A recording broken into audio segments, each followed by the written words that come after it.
Shalom adik-adik semuanya, selamat pagi. Nah, saat ini kita kembali mendengarkan cerita sekolah minggu dengan tema yang baru, yaitu sukacita dalam pembaptisan. Nah, kita mau doa terlebih dahulu ya. Tuhan Yesus, terima kasih buat hari ini. Roh Kudus Tuhan yang menolong kami, berikan kami hikmat-Mu, kemampuan, bila kami boleh bisa mendengarkan cerita sekolah minggu dengan baik. Dalam nama Tuhan Yesus kami berdoa kepada Bapa di surga. Haleluya, amin.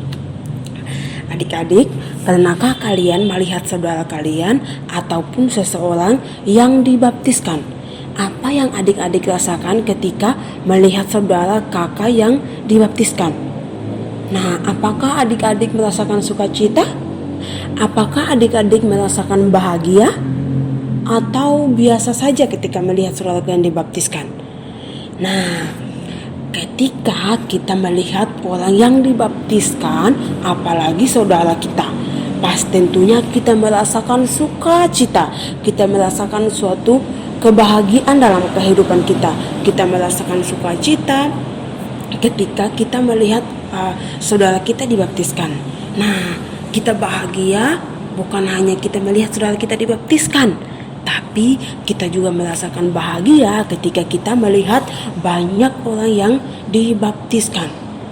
Nah, adik-adik, tahukah kalian bahwa baptisan adalah upacara yang dilakukan kepada orang yang sudah percaya dan menerima Tuhan Yesus sebagai Tuhan dan Juru Selamat dalam kehidupan mereka. Nah, Rasul Paulus juga menjelaskan bahwa baptisan adalah suatu tanda bahwa orang percaya telah bersatu dengan Yesus dalam kehidupan, kematian, dan kebangkitannya. Baptisan juga merupakan tanda bahwa kita telah menjadi anggota umat Allah, bahwa kita sudah menerima Tuhan Yesus sebagai Juru Selamat dalam kehidupan kita. Nah, baptisan itu dapat dilakukan ketika ada orang yang mengakui percaya kepada Tuhan Yesus. Nah, kita ingat bahwa kisah Petrus ketika dia berkhotbah, banyak orang yang percaya kepada Tuhan Yesus. Mereka tidak hanya percaya, tapi mereka bertobat dan menyerahkan diri mereka untuk dibaptiskan. Wow, luar biasa ya. Mereka memberikan diri mereka dibaptis dalam nama Tuhan Yesus Kristus. Nah, ketika banyak orang yang percaya, ada sukacita, ada suatu bahagia yang luar biasa yang dialami oleh orang-orang percaya kepada Tuhan Yesus. Nah, itu menandakan bahwa mereka sudah menerima dan percaya kepada Tuhan Yesus, sehingga mereka menyerahkan diri mereka untuk dibaptiskan karena mereka mendapatkan karunia keselamatan yang daripada Tuhan Yesus Kristus.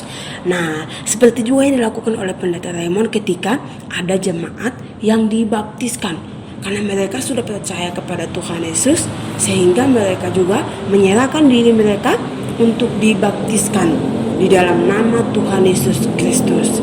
Nah, ketika banyak orang yang percaya kepada Tuhan Yesus, otomatis kita juga ikut senang ya, ikut merasakan sukacita, ikut merasakan bahagia, ikut merasakan kesenangan dalam kehidupan kita.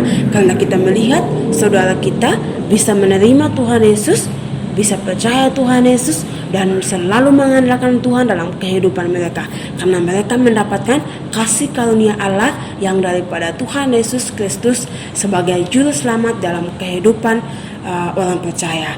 Begitu juga dengan adik-adik semuanya. Suatu hari nanti ketika adik-adik percaya sama Tuhan Yesus, otomatis kalian juga akan dibaptiskan dan menerima Tuhan Yesus sebagai Juru Selamat dalam kehidupan adik-adik semuanya. Nah, firman Tuhan sampai saat ini kita akan berdoa. Tuhan, terima kasih buat penyertaan Tuhan dalam hidup kami. Biarlah Roh Kudus Tuhan yang menyertai kami. Bersyukur Tuhan buat firman-Mu yang berkati kehidupan kami. Dalam nama Tuhan Yesus kami berdoa dan mengucap syukur kepada Bapa di surga. Haleluya, amin. Nah, kita mau menghafalkan ayat hafalan kita. Ayat hafalannya dari Kisah Para Rasul 2 ayat 38a. Sekali lagi ya, Kisah Para Rasul 2 ayat 38a. Hendaklah kamu masing-masing memberi dirimu dibaptis dalam nama Yesus Kristus. Kisah Para Rasul 2 ayat 38a. Sekali lagi ya, hendaklah kamu masing-masing memberi dirimu dibaptis dalam nama Yesus Kristus. Kisah Para Rasul 2 ayat 38a. Tuhan Yesus memberkati.